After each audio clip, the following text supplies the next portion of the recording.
Pouvoir d'achat sans faire allusion à la production. Nous disons oui, les recettes que nous avons sont encore maigres, mais il faut savoir produire pour améliorer le pouvoir d'achat. Ça n'interdit pas qu'un fonctionnaire ait un numéro en compte. Un numéro à compte. Même quand on parle de 2000 $, 1000 $. Mais on nous interdit de voir le point de départ. Mais qu'est-ce qui peut nous permettre de dire que le Congo avance ou le Congo n'avance pas? Qu'est-ce qui peut nous permettre de dire que c'est du surplace par rapport au moboutisme ou c'est du surplace par rapport à Kabila? C'est tout cela, et faire l'histoire réelle de ce pays, l'histoire dont on n'a pas besoin d'apprendre à l'université. Dire que nous avons quitté de cette époque de 40 $, aujourd'hui on est à 2000 $. Est-ce que cela vilipender Mobutu et encenser ceux qui sont au pouvoir aujourd'hui? Je ne vois pas. Sincèrement, j'aimerais inviter mes frères, même quand on parle de développement durable aujourd'hui, tous les pays sont atteints. Parce que pour parler de triangle, de l'équilibre dans le terme de développement durable, il y a l'économie. Nous avons des problèmes économiques, mais que peut-être les États-Unis n'ont pas de problèmes économiques. Il y a les sociétales, ils sont en train de faire allusion au pouvoir d'achat. C'est tout à fait normal, nous n'avons pas encore les sociétales. Mais en termes d'environnement, de la pollution, nous sommes plus riches que les États-Unis. Nous sommes plus riches que les États-Unis. Et à ce moment-là, la notion même de développement durable peut être plus développé à nous dans un secteur, mais moins développé par rapport aux autres. Mais ce qu'il faut retenir, c'est de dire aux Congolais, il faut produire. Il ne faut pas seulement se référer à celui qui n'a aucun emploi pour dire que le pays n'avance pas parce qu'il mange 2 têtes de chinchard par jour. Non, ça, on embrasse la politique. Au débat, ramener le débat vraiment terre à terre. Ça vous va, on embrasse la politique ou Oui. Je voulais peut-être...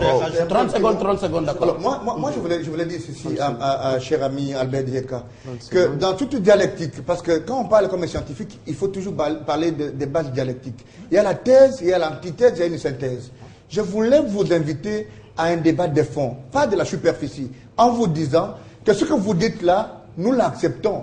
Mais il faut pousser le raisonnement plus loin. On dit, au regard des potentialités que nous avons, nous sommes partis d'un budget qu'on disait hier, minier, vers un budget douanier.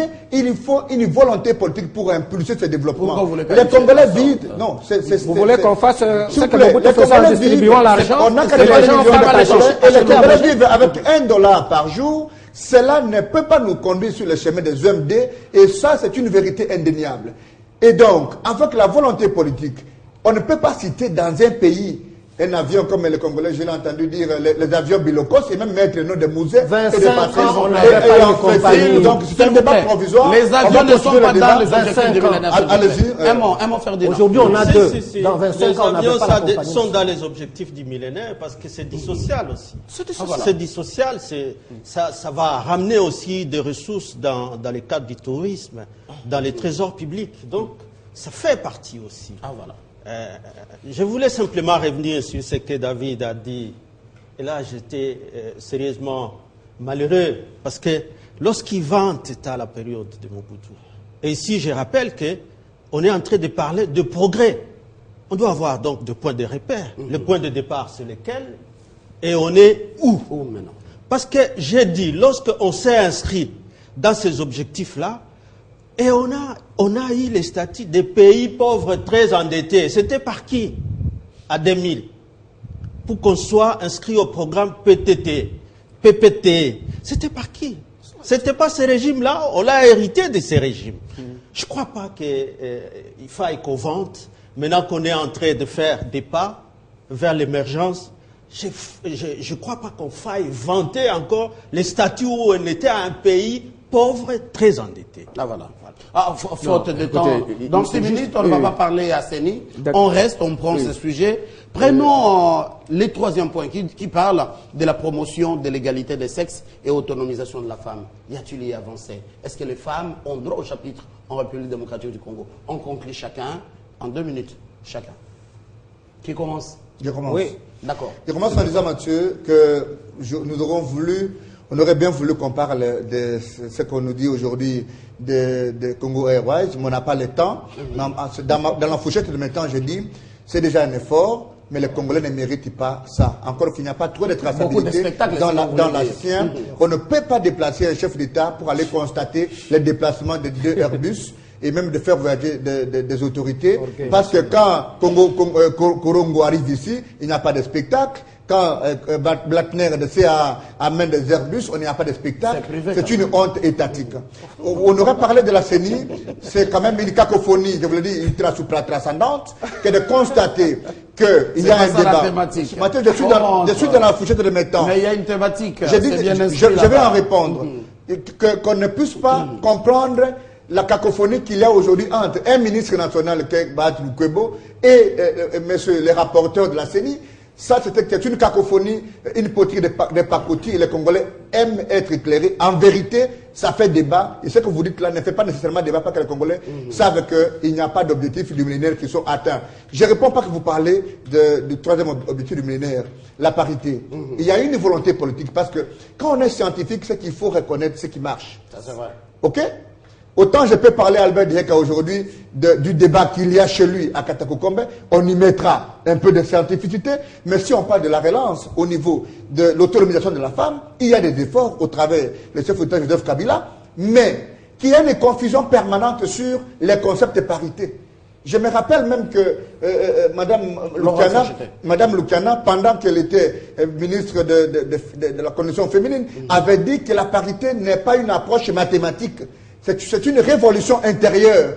Mais quand on commence à aller jusque même au niveau de la loi électorale pour dire, dans toute circonscription, il faut que la femme occupe ceci ou telle place, il y a un problème. S'il vous plaît, Mathieu, une question de fond. Je mets quiconque au défi qu'il y a mariage entre ce qu'on voulait glisser à la loi électorale en donnant un quota à la femme et la problématique de la femme telle que voulue par les objectifs du millénaire. Bref, il faut une volonté politique, et je termine en disant qu'il faut des efforts dans tous les secteurs pour que les Congolais savent que ce n'est pas le discours, ce ne sont pas des stratégies, ce qui compte, qu'il faut que les Congolais mangent. On ne les résume pas au ventre, mais tout ce que nous faisons, Albert Dieka, c'est le ventre qui compte. Autonomisation mais pas le ventre au sens du manger. Je suis très philosophique, trop métaphorique, donc je sais que vous me prenez au mot par le sens, le respect de la parole, s'il vous plaît. Merci, David Makelele. Autonomisation de la femme. Et on conclut je prends deux illustrations. La place de la femme dans, dans la vie publique, donc dans les institutions, et le rôle de la femme dans la société. En ce qui concerne la place de la femme dans la vie publique, je ne sais pas quels sont les incitants qui ont été mis en place pour permettre aux femmes d'aller de l'avant.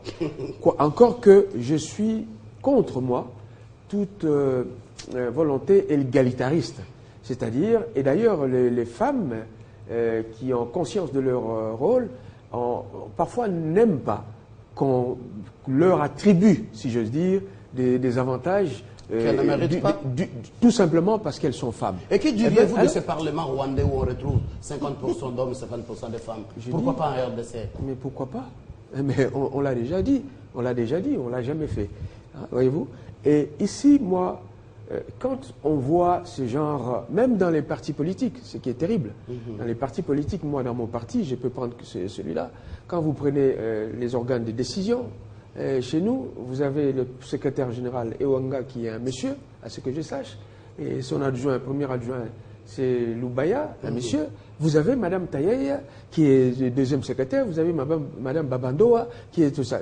Presque la même philosophie comme on peut perdre. Non, je dis, non. C'est-à-dire que quand on voit en termes de parité, nous n'avons pas attendu qu'il y ait des lois pour faire mieux. Et je mets quiconque au défi de dire que ce qui s'est fait chez nous à l'UNC, c'est fait chez eux. Et en ce qui concerne la femme, c'est aussi la situation sociale de la femme. La situation sociale de la femme. Aujourd'hui, la femme lambda, la maman qui est au village, quel est son sort par rapport à la promotion sociale? Qu'est-ce qu'elle vit? Elle vit, elle a encore. Il y a encore des femmes qui sont en train de porter des sacs de makala au dos et qui ne savent pas comment nourrir leurs enfants, qui peuvent s'autonomiser, certes, mais comment, quand on voit nos jeunes filles qui deviennent, qui alimentent quasiment leur foyer, et bref, c'est toute une politique sociale qu'il faut mettre en place, et cette politique sociale tient de la politique tout court, et la politique tout court exige naturellement qu'il y ait respect des engagements, qu'il y ait, par exemple, respect de la Constitution, qu'il y ait, par exemple, cette CENI qu'on ne puisse pas embrigader pour qu'elle n'arrive pas à faire des élections. Albert Dieka, on conclut rapidement. Je ne vois pas ce que Katako vient chercher ici. Je voudrais inviter il y a les femmes là-bas, Laurent là-bas, parce que là, il y a un homme dont la boulimie du pouvoir est en train de faire couler le sang de ses électeurs. Et ça, c'est une parenthèse, ce n'est pas notre matière. Mais par rapport à la femme. Mathieu, je vais répondre. Par rapport à la femme. Mathieu, je vais répondre. Par rapport à la femme. Que l'honorable Mutundou, là, que tu veux citer, n'est pas présent sur le plateau. Parce que moi, j'ai dit je ne laisse pas passer ça. De boulimie du pouvoir. Je n'ai pas conclué, mais ne citez pas le Mutundou là. Parce que vous avez tendance à faire du raccordement frauduleux sur Mutundou là. Mais je n'ai cité que Katako, Mutundou là n'est pas Katako. Je suis moi-même victime de raccordement frauduleux, vous le savez. Déjà que la radio de la MP que vous voulez citer est déjà rentrée, est déjà sur le PV, donc vous n'avez pas besoin d'aller dans ce débat. Ce n'est pas ça le débat. Vous avez ramené Katako dans un débat national. Ce n'est pas le débat. Par rapport à la femme, le décor est planqué. Les lois sont là. Que le femme puisse se mettre en tête qu'on ne fera pas du remplissage. Ça sera du méritoire. Maintenant, il faut que les femmes se lèvent pour envahir les arènes de pouvoir, là où se décide, là où se cherche le pouvoir. L'UNC vous a lancé un défi. Est-ce qu'au sein de la CCI, la femme a une place? Excusez-moi, si vous voulez comparer les deux projets de société, je ne crois pas qu'ils ont déjà réussi à hisser une femme au niveau de la tête des institutions comme à la CENI. La CCI l'a déjà fait. Il n'a qu'à consulter les archives de la CENI. Alors, par rapport à la femme, il est malhonnête en plus. Par rapport à la femme, nous devons faire un effort pour faire comprendre à nos sœurs, à nos femmes, qu'ils doivent investir les partis politiques et doivent investir les sociétés civiles. Il faut un effort, pour que ça soit mérité et ça ne soit pas du remplissage. Un mot en une minute, monsieur le ministre honoraire Ferdinand Kambere. J'encourage tous les efforts qui se font dans le cadre de la promotion de la parité. Et je crois que les lois qui se font, s'il faut les améliorer par rapport à l'applicabilité, il faut toujours les faire. C'est un objectif à atteindre et on ira toujours à l'améliorer. Voilà. Merci d'avoir été bref. C'est avec ces mots qu'on va conclure. Ça fait débat en douceur. Vous l'avez compris aujourd'hui. Rapport national des suivis des OMD, les objectifs du millénaire. 8 indicateurs pour le développement. En RDC, progrès réalisés pour ces OMD. Dixit, le Premier ministre du gouvernement de la RDC, Matata Pognon.